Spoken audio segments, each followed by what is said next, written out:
Hello guys, my name is Vikram and you are watching channel English Group Institute. Today's topic future perfect continuous tense. Future perfect continuous tense ਦਾ ਪ੍ਰਯੋਗ ਉਦੋਂ ਕਰਦੇ ਹਾਂ ਜਦੋਂ ਕੋਈ ਵਿਅਕਤੀ ਆਉਣ ਵਾਲੇ ਸਮੇਂ ਦੇ ਵਿੱਚ ਕੋਈ ਕੰਮ ਨੂੰ ਲਗਾਤਾਰ ਕਰ ਰਿਹਾ ਹੋਵੇਗਾ। ਜਿਵੇਂ ਕਿ ਗੀਤਾ ਸਵੇਰ ਤੋਂ ਕੱਪੜੇ ਧੋ ਰਹੀ ਹੋਵੇਗੀ, ਉਹ 3 ਦਿਨਾਂ ਤੋਂ ਯਾਤਰਾ ਨਹੀਂ ਕਰ ਰਹੇ ਹੋਣਗੇ। ਕੋਈ ਵੀ ਵਿਅਕਤੀ ਜਦੋਂ ਲਗਾਤਾਰ ਕੰਮ ਕਰ ਰਿਹਾ ਹੋਵੇਗਾ ਫਿਊਚਰ ਦੇ ਸਮੇਂ ਦੇ ਵਿੱਚ ਉਸ ਸਮੇਂ ਟੈਂਸ ਦਾ ਪ੍ਰਯੋਗ ਕਰਦੇ ਹਾਂ। ਰੂਲਸ ਨੂੰ ਦੇਖਦੇ ਹਾਂ। ਸਭ ਤੋਂ ਪਹਿਲਾਂ ਰੂਲਸ ਕੀ ਹੈ। ਫਿਊਚਰ ਪਰਫੈਕਟ ਟੈਂਸ ਵਿੱਚ ਕੀ ਹੈ, ਵਰਬ ਦੀ ਫਸਟ ਫਾਰਮ ਨਾਲ ਆਈਐਨਜੀ ਦਾ ਪ੍ਰਯੋਗ ਹੁੰਦਾ ਹੈ। Action that until continue up to until a point in the future, ਯਾਨੀ ਕਿ ਕੋਈ ਕੰਮ ਲਗਾਤਾਰ ਚੱਲ ਰਿਹਾ ਹੈ, ਜਾਰੀ ਰਹੇਗਾ, ਯਾਨੀ ਕਿ ਫਿਊਚਰ ਦੇ ਵਿੱਚ। ਔਰ ਪੋਜ਼ਿਟਿਵ ਟੈਂਸ ਵਿੱਚ ਵਿਲ ਹੈਵ ਬੀਨ ਦਾ ਪ੍ਰਯੋਗ ਹੁੰਦਾ, ਯਾਨੀ ਕਿ ਸਬਜੈਕਟ ਦੇ ਨਾਲ ਸਭੀ ਦੇ ਨਾਲ ਵਿਲ ਹੈਵ ਨਾਟ ਬੀਨ ਦਾ ਪ੍ਰਯੋਗ ਹੋਵੇਗਾ। ਨੈਗੇਟਿਵ ਦੇ ਵਿੱਚ ਸਬਜੈਕਟ ਦੇ ਨਾਲ ਵਿਲ ਨਾਟ ਹੈਵ ਬੀਨ ਜਾਂ ਵੋਂਟ ਹੈਵ ਬੀਨ ਦਾ ਤੁਸੀਂ ਪ੍ਰਯੋਗ ਕਰ ਸਕਦੇ ਹੋ। ਇੰਟਰੋਗੇਟਿਵ ਵਿੱਚ ਕੁਐਸਚਨ ਮਾਰਕ ਵਿਲ ਦਾ ਪ੍ਰਯੋਗ ਪਹਿਲਾਂ, ਫਿਰ ਸਬਜੈਕਟ, ਫਿਰ ਹੈਵ ਬੀਨ ਦਾ ਪ੍ਰਯੋਗ ਹੋਵੇਗਾ। ਔਰ WH ਵਰਡ ਦਾ ਪ੍ਰਯੋਗ ਉਦੋਂ ਕਰਦੇ ਹਾਂ ਜਦੋਂ ਆਪਾਂ ਕਿਸੇ ਨੂੰ ਕੁਐਸਚਨ ਪੁੱਛਦੇ ਹਾਂ ਕਿ ਤੁਸੀਂ ਕਿੰਨੀ ਦੇਰ ਤੋਂ ਕੋਈ ਕੰਮ ਨੂੰ ਕਰ ਰਹੇ ਹੋਵੋਗੇ। ਔਰ ਇਹਦਾ ਮਤਲਬ ਕਿ ਕੁਐਸਚਨ ਦੇ ਵਿੱਚ ਇਹਦਾ ਆਨਸਰ ਮਤਲਬ ਕਿ ਆਪਾਂ ਇਸਤੇਮਾਲ ਕਰਦੇ ਹਾਂ WH ਨੂੰ, ਹਾਊ ਲੌਂਗ ਨੂੰ ਇਸਤੇਮਾਲ ਕਰਦੇ ਹਾਂ। ਔਰ ਵਰਬ ਦੀ ਫਸਟ ਫਾਰਮ ਨਾਲ ING ਦੀ। ਔਰ ਅਗਰ ਜੇ ਕੋਈ ਕੱਚਾ ਸਮਾਂ ਪੀਰੀਅਡ ਆਫ ਟਾਈਮ ਹੈ, ਫਿਰ ਫੋਰ ਦਾ ਸਮਾਂ ਜਿਹੜਾ ਹੈ ਉਹਦੇ ਵਿੱਚ ਇਸਤੇਮਾਲ ਕਰਾਂਗੇ। ਅਗਰ ਜੇ ਸਿੰਸ ਯਾਨੀ ਕਿ ਪੁਆਇੰਟ ਆਫ ਟਾਈਮ ਜਿਹੜਾ ਹੈ ਸਿੰਸ ਅਤੇ ਫਰੋਮ ਦਾ ਇਸਤੇਮਾਲ ਕਰਦੇ ਹਾਂ। ਇਹ ਕੁਛ ਹੈ ਜਿਵੇਂ 2 ਵਜੇ ਤੋਂ, ਸੋਮਵਾਰ ਤੋਂ, ਪਿਛਲੇ ਸਾਲ ਤੋਂ, ਕੋਈ ਵੀ ਸਮਾਂ ਹੈ ਇਹ ਸਿੰਸ ਵਿੱਚ ਆਵੇਗਾ। ਔਰ ਕੱਚੇ ਸਮੇਂ ਦੇ ਵਿੱਚ ਕੀ ਹੈ 7 days 6 hours ਜਾਂ 1 month 2 years, ਇਸ ਤਰ੍ਹਾਂ ਮਤਲਬ ਕੀ ਹੈ ਇਹ ਪੀਰੀਅਡ ਆਫ ਟਾਈਮ ਦੇ ਵਿੱਚ ਆਏਗਾ। ਸ਼ੁਰੂ ਕਰਦੇ ਆਪਾਂ ਟੈਂਸ ਬਣਾਉਣਾ। ਹੁਣ ਪੋਜ਼ਿਟਿਵ ਟੈਂਸ ਬਣਾਵਾਂਗੇ। ਪਹਿਲਾਂ ਆਪਾਂ positive I will have been finding my gold ring। मैं अपनी अंगूठी ਲੱਭ ਰਿਹਾ ਹੋਵਾਂਗਾ। ਕਦੋਂ ਤੋਂ ਲੱਭ ਰਿਹਾ ਹੋਵਾਂਗਾ? since morning। I will have been finding my gold ring since morning। ਮੈਂ ਸਵੇਰ ਤੋਂ ਆਪਣੀ ਸੋਨੇ ਦੀ ਅੰਗੂਠੀ ਲੱਭ ਰਿਹਾ ਹੋਵਾਂਗਾ। ਨੈਕਸਟ ਹੈ ਵੀ ਤੋਂ ਕਰਾਂਗੇ। we will have been verb ਲਿਆਂਗੇ ਆਪਾਂ working, ਅਸੀਂ ਕੰਮ ਕਰ ਰਹੇ ਹੋਵਾਂਗੇ। we will have been working in the factory, ਅਸੀਂ ਫੈਕਟਰੀ ਵਿੱਚ ਕੰਮ ਕਰ ਰਹੇ ਹੋਵਾਂਗੇ। ਕਦੋਂ ਤੋਂ ਫੈਕਟਰੀ ਵਿੱਚ ਕੰਮ ਕਰ ਰਹੇ ਹੋਵਾਂਗੇ? since last year। ਜਾਂ ਤੁਸੀਂ from ਦਾ ਵੀ ਇਸਤੇਮਾਲ ਕਰ ਸਕਦੇ ਹੋ, from last year, ਅਸੀਂ ਪਿਛਲੇ ਸਾਲ ਤੋਂ ਫੈਕਟਰੀ ਵਿੱਚ ਕੰਮ ਕਰ ਰਹੇ ਹੋਵਾਂਗੇ। we will have been working in this factory since last year ਜਾਂ from last year। ਇਸ ਤਰ੍ਹਾਂ ਤੁਸੀਂ ਦੋਨੋਂ since ਅਤੇ for ਦਾ ਇਸਤੇਮਾਲ ਕਰ ਸਕਦੇ ਹੋ। ਨੈਕਸਟ ਹੈ you will have been, और वर्ब लेंगे आप studying. You will have been studying, तुसी पढ़ रहे होवोगे। कदों तो पढ़ रहे होवोगे? You will have been studying for 20 minutes 6 hours, कोई भी समय 2 hours ले लो, 2 hours। You will have been studying for 2 hours, तुसी 2 घंटे तो पढ़ रहे होवोगे। नेक्स्ट दे तो बनाएंगे और वर्ब लेंगे डांसिंग, ਉਹ ਨੱਚ ਰਹੇ ਹੋਣਗੇ। They will have bean dancing, ਉਹ ਨੱਚ ਰਹੇ ਹੋਣਗੇ। ਕਦੋਂ ਤੋਂ? for 30 minutes ਬੋਲ ਸਕਦੇ ਆਪਾਂ। They will have bean dancing for 30 minutes, ਉਹ ਅੱਧੇ ਘੰਟੇ ਤੋਂ ਨੱਚ ਰਹੇ ਹੋਣਗੇ। ਨੈਕਸਟ ਹੀ ਤੋਂ ਬਣਾएंगे। ਹੀ ਵਿਲ ਹੈਵ ਬੀਨ ਔਰ ਵਰਬ ਲੈਂਗੇ reading. He will have been reading the newspaper, ਉਹ ਅਖਬਾਰ ਪੜ੍ਹ ਰਿਹਾ ਹੋਵੇਗਾ। ਕਦੋਂ ਤੋਂ? since ਦੇ ਵਿੱਚ ਸਮਾਂ ਲੱਗੇ since morning। he will have been reading the newspaper since morning, ਜਾਂ ਫਿਰ from the morning ਵੀ ਤੁਸੀਂ ਕਹਿ ਸਕਦੇ ਹੋ। ਨੈਕਸਟ ਹੈ she ਤੋਂ ਇਸਤੇਮਾਲ ਕਰਾਂਗੇ ਔਰ ਵਰਬ ਲਿਆਂਗੇ ਆਪਾਂ looking after ਮਤਲਬ ਕਿ ਦੇਖਭਾਲ ਕਰਨੀ। she will have been looking after the children, ਉਹ ਬੱਚਿਆਂ ਦੀ ਦੇਖਭਾਲ ਕਰ ਰਹੀ ਹੋਵੇਗੀ। ਕਦੋਂ ਤੋਂ? for 7 days, ਉਹ 7 ਦਿਨਾਂ ਤੋਂ ਬੱਚਿਆਂ ਦੀ ਦੇਖਭਾਲ ਕਰ ਰਹੀ ਹੋਵੇਗੀ। ਨੈਕਸਟ ਨੇਮ, ਕਿਸੇ ਵਿਅਕਤੀ ਦਾ ਨਾਮ। Mukesh will have been, verb ਲਿਆਂਗੇ ਆਪਾਂ living. Mukesh will have been living in the village, Mukesh ਪਿੰਡ ਵਿੱਚ ਰਹਿ ਰਿਹਾ ਹੋਵੇਗਾ। ਕਦੋਂ ਤੋਂ? since 2020। ਮੁਕੇਸ਼ ਯਾਨੀ ਕਿ ਮੁਕੇਸ਼ ਜੋ ਰਹਿ ਰਿਹਾ 2020 ਤੋਂ ਪਿੰਡ ਵਿੱਚ ਰਹਿ ਰਿਹਾ ਹੋਵੇਗਾ। since 2020। ਹੁਣ ਨੈਗੇਟਿਵ ਟੈਂਸ ਬਣਾਵਾਂਗੇ। ਨੈਗੇਟਿਵ ਟੈਂਸ ਵਿੱਚ ਵਿਲ ਨਾਟ ਹੈਵ ਬੀਨ ਜਾਂ ਵੋਂਟ ਹੈਵ ਬੀਨ, ਯਾਨੀ ਕਿ ਤੁਸੀਂ ਅਗਰ ਜੇ ਤੁਸੀਂ ਵੋਂਟ ਹੈਵ ਬੀਨ ਨੂੰ ਸਪੀਕਿੰਗ ਦੇ ਵਿੱਚ ਜ਼ਿਆਦਾ ਇਸਤੇਮਾਲ ਕਰੋਗੇ ਤਾਂ ਬੈਟਰ ਹੈ, ਮਤਲਬ ਕਿ ਤੁਹਾਡੀ ਸਪੀਕਿੰਗ ਆਊਟ ਵੀ ਬਣੂਗੀ। ਔਰ ਲਿਖਣ ਦੇ ਵਿੱਚ ਜ਼ਿਆਦਾ ਕਿ ਵਿਲ ਨਾਟ ਹੈਵ ਬੀਨ ਆਪਾਂ ਲਿਖਣ ਦੇ ਵਿੱਚ ਇਸਤੇਮਾਲ ਕਰਦੇ ਹਾਂ ਔਰ ਬੋਲਣ ਦੇ ਵਿੱਚ ਆਪਾਂ ਵੋਂਟ ਹੈਵ ਬੀਨ ਦਾ ਇਸਤੇਮਾਲ ਕਰ ਸਕਦੇ ਹਾਂ। ਤਾਂ ਸ਼ੁਰੂ ਕਰਦੇ ਆਪਾਂ negative tens.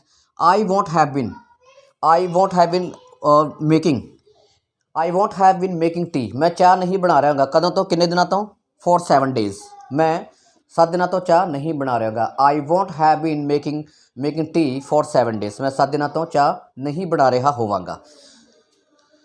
We won't have been और वर्ब लेंगे sending, we won't have been sending the messages, असी मैसेज नहीं भेज रहे होंगे। We won't have been sending the messages since last day, या फिर सिंस की जगह फ्रॉम लास्ट डे तुसी इस्तेमाल कर सकते हो।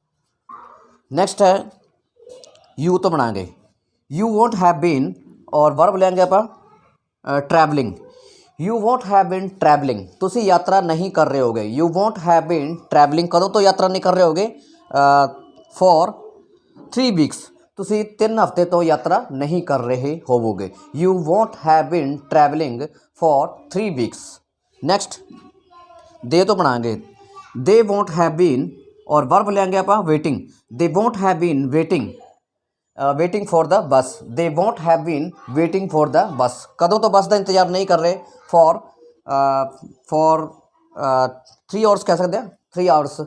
दे won't have been waiting for the bus for 3 hours, वो 3 घंटे तो बस का इंतजार नहीं कर रहे होंगे। नैक्सट ही तो बनाएंगे, ही वॉन्ट हैव बीन और वर्ब लेंगे आप preaching, he won't have been preaching, वो प्रचार नहीं कर रहा होगा कदों तो सिंस ट्यूसडे बोल सकते हैं आप। He won't have been preaching since Tuesday, वो मंगलवार तो प्रचार नहीं कर रहा होगा। नेगेटिव चले आएंगे, शी तो इस्तेमाल करेंगे, she won't have been, she won't have been और वर्ब लेंगे स्वीपिंग, स्वीपिंग मतलब झाड़ू मारना। She won't have been sweeping the floor, वो झाड़ू नहीं मार रही होगी फर्श उत्ते। She won't have been sweeping the floor कदों तो सिंस मंडे, वो सोमवार तो झाड़ू नहीं मार रही होगी। She won't have been sweeping the floor since Monday. Next name किसी व्यक्ति का नाम, रीना और वर्ब लेंगे आप repairing, Reena won't have been repairing the computer, Reena computer ठीक नहीं कर रही होगी कदों तो फॉर ए लॉन्ग टाइम, यानी कि रीना काफ़ी देर तो कंप्यूटर नू ठीक नहीं कर रही होगी। Reena won't have been repairing the computer for a long time. Interrogative next है, हुण इंटैरोगेटिव की प्रैक्टिस करेंगे। सब तो पहला विल का प्रयोग, फिर सब्जेक्ट, फिर हैव बीन। यू तो शुरू करेंगे, विल यू हैव बीन और वर्ब लेंगे आप फाइटिंग, कि तुसी लड़ाई कर रहे होगे। Will you have been fighting कदों तो सिंस लास्ट ईयर, कि तुसी पिछले साल तो लड़ाई कर रहे होगे। Will you have been fighting since last year, कि तुसी पिछले साल तो लड़ाई कर रहे होगे। या फिर इस तरह बोल सकते हैं कि तुसी अपने दोस्त नाल पिछले साल तो लड़ाई कर रहे होगे। Will you have been fighting with your friend since last year, कि तुसी अपने दोस्त नाल पिछले साल तो लड़ाई कर रहे होगे।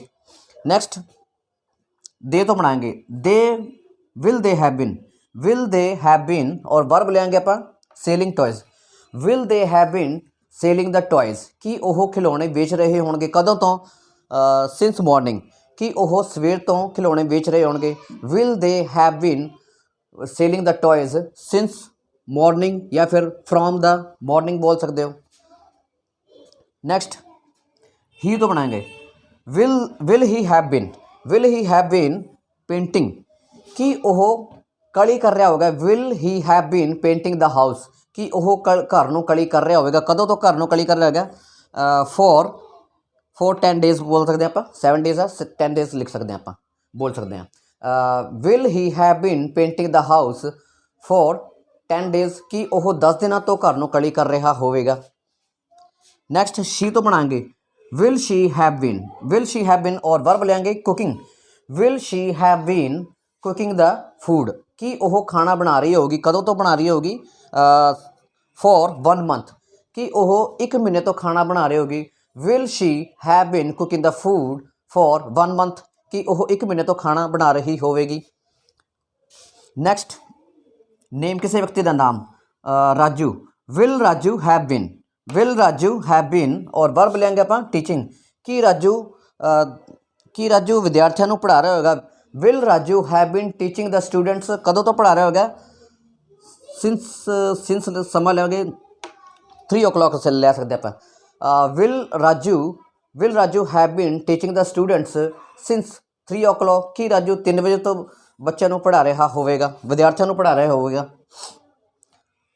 ਨੈਕਸਟ ਹੈ ਹੁਣ WH ਵਰਡ। WH ਵਰਡ ਦਾ ਪ੍ਰਯੋਗ ਕਰਨਾ ਹੁਣ ਆਪਾਂ ਜਦੋਂ ਆਪਾਂ ਕਿਸੇ ਨੂੰ ਕੁਐਸਚਨ ਕਰਾਂਗੇ ਕਿ ਕੋਈ ਕੰਮ ਵਿਅਕਤੀ ਕਿੰਨੀ ਦੇਰ ਤੋਂ ਕਰ ਰਿਹਾ ਹੋਵੇਗਾ, ਉਸ ਸਮੇਂ ਟੈਂਸ ਦਾ ਪ੍ਰਯੋਗ ਕਰਦੇ ਹਾਂ। ਉਸ ਸਮੇਂ ਆਪਾਂ ਇਸ WH ਦਾ ਪ੍ਰਯੋਗ ਕਰਦੇ ਹਾਂ। ਜਿਵੇਂ ਕਿ ਸਭ ਤੋਂ ਪਹਿਲਾਂ ਹਾਊ ਲੌਂਗ ਨੂੰ ਇਸਤੇਮਾਲ ਕਰਾਂਗੇ, ਫਿਰ ਉਹਦੇ ਬਾਅਦ ਵਿਲ ਦਾ ਪ੍ਰਯੋਗ, ਫਿਰ ਸਬਜੈਕਟ, ਫਿਰ ਹੈਵ ਬੀਨ ਦਾ ਪ੍ਰਯੋਗ। ਇਹਨੂੰ ਯੂ ਤੋਂ ਸ਼ੁਰੂ ਕਰਦੇ ਹਾਂ। ਪਹਿਲਾਂ ਹਾਊ ਲੌਂਗ ਨੂੰ ਪਹਿਲਾਂ ਬੋਲਾਂਗੇ how long will you, subject ਦੀ ਜਗ੍ਹਾ ਬੋਲ ਦੋ you. How long will you have been, how long will you have been. Verb ਲਿਆਂਗੇ ਆਪਾਂ, ਵਰਬ ਲਿਆਂਗੇ ਲਰਨਿੰਗ, ਤੁਸੀਂ ਕਿੰਨੀ ਦੇਰ ਤੋਂ ਅੰਗਰੇਜ਼ੀ ਸਿੱਖ ਰਹੇ ਹੋਗੇ। How long will you have bean speaking course, ਯਾਨੀ ਕਿ ਤੁਸੀਂ ਅੰਗਰੇਜ਼ੀ ਦਾ ਕੋਰਸ ਕਦੋਂ ਤੋਂ ਸਿੱਖ ਰਹੇ ਹੋਗੇ। How long will you have bean English, ਤੁਸੀਂ ਅੰਗਰੇਜ਼ੀ ਕਦੋਂ ਸਿੱਖ ਰਹੇ ਹੋਗੇ।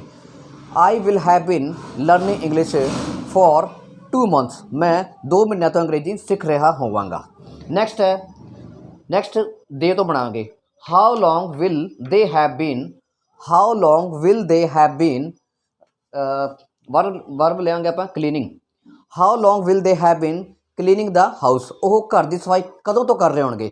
They will have been cleaning the house since morning, ਉਹ ਸਵੇਰ ਤੋਂ ਘਰ ਦੀ ਸਫਾਈ ਕਰ ਰਹੇ ਹੋਣਗੇ। Next how long will he have been, how long will he have been. ਔਰ ਵਰਬ ਲਿਆਂਗੇ ਆਪਾਂ using, how long will he have been using this mobile, ਉਹ ਇਹ ਮੋਬਾਈਲ ਨੂੰ ਕਦੋਂ ਤੋਂ ਇਸਤੇਮਾਲ ਕਰ ਰਿਹਾ ਹੋਵੇਗਾ। He will have been using this mobile ਕਦੋਂ ਤੋਂ ਫॉर 3 weeks, ਉਹ 3 ਹਫ਼ਤੇ ਤੋਂ ਇਸ ਮੋਬਾਈਲ ਨੂੰ ਇਸਤੇਮਾਲ ਕਰ ਰਿਹਾ ਹੋਵੇਗਾ। He will have been using this mobile for 3 weeks। Next she ਤੋਂ ਬਣੇਗਾ how long will she have been, how long will she have been. ਔਰ ਵਰਬ ਲੈਂਗੇ washing clothes, how long will she have been washing clothes, ਉਹ ਕਿੰਨੀ ਦੇਰ ਤੋਂ ਕੱਪੜੇ ਧੋ ਰਹੀ ਹੋਗੀ। She will have been washing clothes for 10 days, या 10 days कह सकते हो या 5 घंटे का, फॉर 5 hours, यानी कि वह 5 घंटे तो कपड़े धो रही होगी। She will have been washing clothes for 5 hours, वो 5 घंटे तो कपड़े धो रही होगी। ये सी तुहाडा फ्यूचर परफेक्ट कंटिन्यू टेंस। सो अगर जे तुहानू कुछ समझ ना लगे हो सो मैंने दसना फिर। Thank you for watching my video. So see you again in next video, bye.